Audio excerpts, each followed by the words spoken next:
The flashes of cameras burst like fireworks, each one slicing through the dim air and etching every contour of her face into memory. It was the autumn-winter season in Paris, and the venue was packed with the sharpest eyes in fashion: Vogue editors, legendary photographers, and powerful designers. Not a sound could be heard. All attention was on the young woman moving down the runway with steps as light as wind. Her long legs strode forward, her gaze cold yet deep enough to make the audience forget where they were. She didn't need a gold-embroidered gown or elaborate makeup. Her presence alone was enough to make hundreds hold their breath. Her name, Edie Campbell, was whispered backstage, then quickly spread beyond the confines of a single show. It slipped into the guarded conversations of industry elites and onto the covers of the most prestigious fashion magazines. "She's not just beautiful, she has a story," murmured one editor. Behind the delicate features and the aura of British aristocracy, however, was a fiercely independent spirit. Edie grew up riding horses like a seasoned equestrian, debating injustices with unflinching honesty and refusing to be boxed into the role of a mere muse. She carried into the fashion world both the wild openness of the English countryside and the sharp intellect to navigate its hidden politics, a rare combination even among the greats, including the legendary 90s Supermodels who came before her. That moment on the runway was only the visible tip of a much larger story, one that blended the glamour of haute couture with the quiet freedom of mist-covered fields outside London. To truly understand Edie, we must turn back the clock, to where it all began long before the runway lights called her name, and long before she would confront the industry's very own dark side of fashion. Before becoming one of the most recognizable faces in contemporary British fashion, Edie Campbell lived a childhood unlike most models of her generation. Born on the 25th of September, 1990, in Westminster, London, she was the daughter of a family that combined intellect with creativity. Her father, Roddy Campbell, was a respected investment banker, while her mother, Sophie Hicks, had once been a fashion editor at Vogue UK, before making her mark as an architect known for her minimalist yet striking designs. From the very beginning, Edie grew up surrounded by art books, fashion magazines, and conversations about legendary designers and their visions. Although she was born in the bustling capital, much of Edie's early life unfolded in the English countryside, where her family owned a rustic wooden house set amid open fields. It was there that she discovered her first great love horses. At just 5 years old, she rode her first pony, and by her teenage years, she had become a skilled rider, competing in national equestrian events. The discipline, patience, and focus required for competitive riding would later become invaluable assets when facing the relentless demands of the modeling industry. Riding across damp fields in the early morning mist, feeling the thud of hooves beneath her and the rush of wind against her hair gave her a profound sense of freedom. That freedom would become a core part of her identity, one she would fiercely protect even as the industry tried to mold her. Edie attended St. Paul's Girls' School, one of the most prestigious in England. She was not only academically gifted but also known for her sharp debating skills. History of art and classical literature fascinated her, feeding a curiosity that went far beyond glossy magazine covers. Friends remember her as both quiet and intensely intelligent, never afraid to speak her mind in class or challenge a popular opinion. What's remarkable is that, despite her mother's career in fashion, Edie never dreamed of becoming a model. In fact, she felt that world was too glittering and restrictive for her tastes. She envisioned herself going to university, perhaps working in cultural research or something that married her love for history, art, and critical thinking. Yet her upbringing had quietly prepared her for fashion in ways she didn't realize. An inherited aesthetic sensibility, an instinct for detail, and the ability to remain calm under pressure. The girl who rode through morning fog in worn riding boots was unknowingly developing the poise that would one day captivate designers, photographers, and audiences worldwide. By the age of 17, Edie was still focused on her A-levels, completely unaware that a single encounter would soon change everything. In a twist of fate, she was about to step into a world where the lights were blinding, the flights were endless, and the contracts were worth millions. It was a world shaped by both the triumphs and tragedies of the 90-second Supermodels, and one where she would soon discover her own path through the shimmering yet unforgiving dark side of fashion. In 2008, while still focused on her A-level exams and planning to attend university, Edie Campbell found herself on the brink of a life-altering twist. Her mother, Sophie Hicks, was invited to a charity event in London, a gathering of high-profile figures from the art and fashion worlds. Edie decided to accompany her, expecting nothing more than an evening of polite conversation and perhaps some interesting people watching. That night, while chatting casually with a group of friends, Edie caught the attention of Lucinda Chambers, then fashion director at Vogue UK. Lucinda was immediately struck by her unusual blend of classic beauty and modern edge.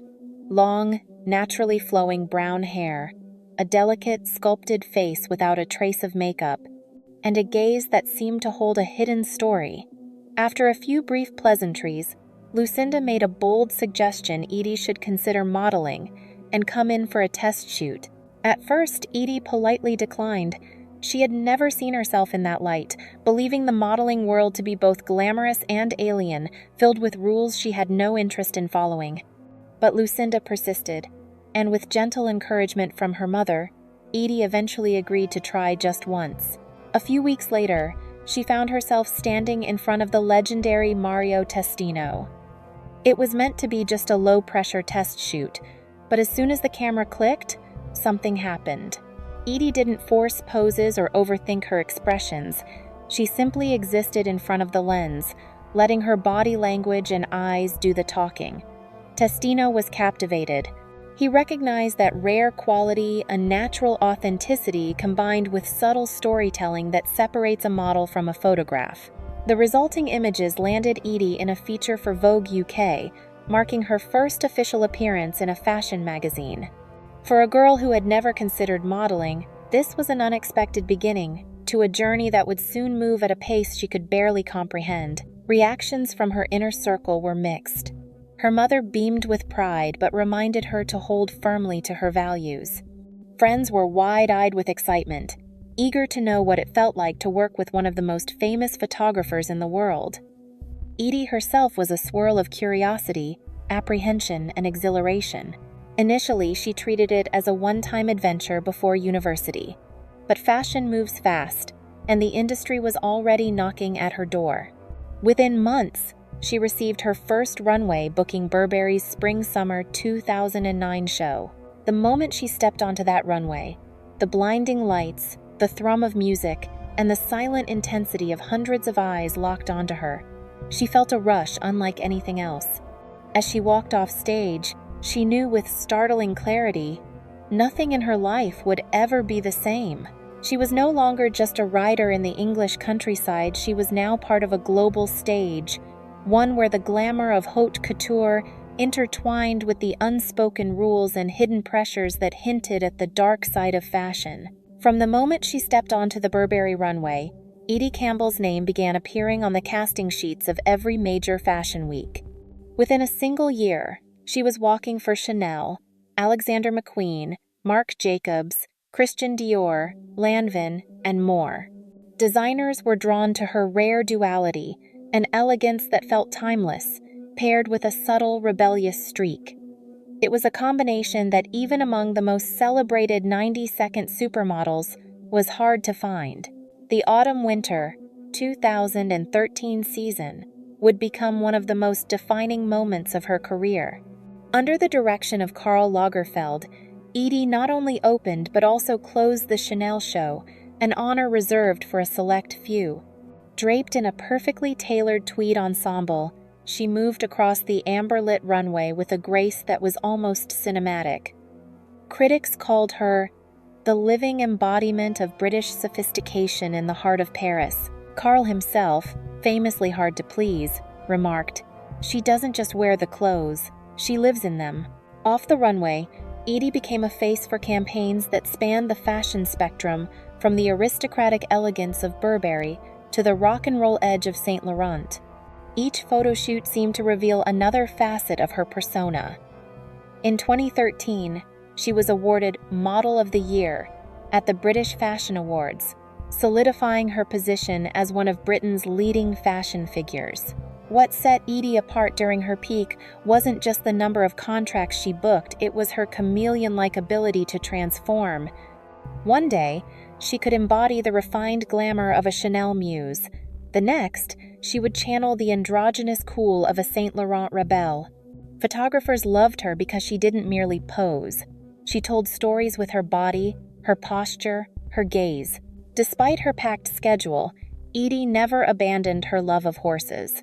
Between seasons, she would retreat to the countryside, competing in equestrian events or simply riding through open fields. This duality gracing the cover of Vogue one week, galloping through the English mist, the next became an integral part of her image. At this stage, Edie seemed to have it all: fame, respect from her peers, and creative freedom in her work. Yet beneath the polished surface, she began to sense subtle cracks. The pressure to maintain her image was constant, the industry's unspoken expectations ever present. She noticed how easily models could be discarded once they no longer fit the trend, and how little room there was for questioning the status quo. Those early signs of unease were faint, but they were there. And as Edie's career soared higher, they would quietly shape the course of her next chapter. A chapter where she would confront the very machinery that had elevated her, stepping into battles that exposed not just her courage, but also the shadows lurking within the dark side of fashion. While many models chose silence to safeguard their careers, Edie Campbell walked a different path. She refused to see herself as merely a body to wear beautiful clothes. Instead, she embraced the role of a vocal critic within an industry polished on the surface, yet riddled with unspoken flaws beneath. In 2017, at the British Fashion Awards, Edie made headlines when she read an open letter addressed to the entire fashion industry. Standing before an audience of designers, editors, and fellow models, she denounced the abuse of power, exploitation, and disregard for mental health that had long been swept under the runway carpet. She spoke of marathon workdays without proper meals, of being told to undress in front of strangers, and of the relentless pressure to maintain an unattainable body size. "We can create beauty without causing harm," she said, her voice firm but tinged with emotion. Her words landed like a thunderclap in a room accustomed to applause and carefully curated speeches. Some rose to their feet, clapping in solidarity. Others sat in uneasy silence. Edie knew she had crossed a line that many avoided, fearing lost contracts or damaged reputations. But to her, staying silent was the greater betrayal not just to herself, but to the generations of models who would follow. Her activism didn't end with speeches. She threw her energy into campaigns pushing for better working conditions, collaborated with mental health organizations, and used her social media platforms to spotlight issues fashion magazines preferred to ignore. By doing so, she carved out a rare space for herself. Part model, part advocate. Designers respected her integrity, even if they knew it came with risk. Some brands invited her specifically because they valued her outspoken nature, granting her freedom to speak her mind in unusual clause in an industry obsessed with controlling its image. Of course, there was a cost. A few lucrative advertising deals quietly disappeared after her statements. Whispers circulated that Edie was difficult or attention-seeking. But she didn't flinch. Every setback was, in her mind, a necessary trade for progress, however incremental in making the industry more transparent and humane. In many ways, Edie's defiance placed her alongside a small but significant group of models who dared to challenge the system, echoing the spirit of the most fearless 90-second supermodels who refused to bow to toxic standards. Yet she was also navigating a modern arena where the stakes were different, where a single post could go viral. and where the dark side of fashion was both more visible and more insidious than ever before. By this stage in her career, Edie's identity had solidified. She wasn't just a top model, she was a symbol of independence and moral courage. "If tomorrow I could never walk another runway," she once said, "I'd still want to know that I left the industry a little better than I found it." After years at the top, Edie Campbell began to slow her pace. By 2019, the fashion savvy noticed her absence from several major runway seasons. She was still working, but selectively choosing only shows and projects that felt meaningful. At first, industry insiders speculated that this was a calculated move to maintain an air of exclusivity. But the truth was far more personal. Edie was experiencing a creeping exhaustion less physical than mental. Constant travel between continents, the unrelenting pressure to maintain her image, and the strain of always standing her ground in an industry that valued compliance had worn her down. "I realized I no longer loved that feeling of stepping onto the stage the way I used to," she confessed in a rare interview. Then, in 2020, the COVID-19 pandemic hit. The global fashion calendar collapsed, with shows canceled and campaigns postponed. For Edie, the sudden halt felt like a pause button on a life lived at full speed. She left London and returned to the countryside, immersing herself in the quiet rhythms she had once known: early mornings with her horses, afternoons under wide, cloud-filled skies. On Instagram, her feed shifted from haute couture gowns and backstage snaps to misty fields, sunsets, and candid moments with friends. This change prompted a swirl of speculation. Some fashion publications ran pieces with titles like, "Where has Edie Campbell gone?" comparing her silence to that of other models who had vanished without formal goodbyes. Fans wondered if she had retired. In truth, Edie never officially announced her departure. She simply stepped away from the relentless grind. She chose to work on a project-by-project basis, collaborating only with brands and photographers who shared her values. "I don't want to go back to being just a body that clothes are draped on," she explained. "I want to be part of telling a story I believe in." Her partial retreat saddened some admirers, but for Edie, it was liberation. She returned to competitive equestrian events, even taking on the role of mentoring younger riders. The discipline and joy of the sport reminded her of who she was before fashion, and of the life she wanted to preserve. The industry still remembered her as a defining British face of her generation, a model who carried herself with the poise of the greats and the conviction of someone unafraid to challenge the system. But she had made peace with stepping back from the spotlight. She no longer needed constant validation from runway applause or magazine covers. Edie Campbell's so-called disappearance was less a vanishing act and more a conscious act of self-preservation, a way of escaping the glare without losing her essence. In doing so, she quietly joined a lineage of models, from the golden age of the 90-second Supermodels to today, who walked away on their own terms, unwilling to let the dark side of fashion define the rest of their lives. Today, Edie Campbell may no longer grace the runway season after season, but whenever she returns, it's an event worth noting. To the fashion world, she's more than just a beautiful face. She's a voice that dared to challenge the industry's long-standing injustices. Her legacy is not measured in the number of magazine covers or campaigns, but in her attitude, integrity, courage, and an unwavering commitment to protecting the dignity of models. She remains a living example that a model can shine in the realm of art while holding on to the right to be respected. The image of Edie one day draped in an exquisite Chanel gown under the lights of Paris, the next riding a horse through the English countryside, has become a symbol of freedom and individuality. In a recent conversation, when asked if she regretted stepping away from the relentless carousel of fame, Edie smiled. "I never wanted to be remembered just for pretty pictures. I wanted to be remembered for trying to do the right thing." Perhaps that is why her name continues to resonate, unblurred by time. In choosing to live slower, live honestly, and speak up when others stayed silent, She carved out a place for herself in fashion history, not just as a model, but as a changemaker.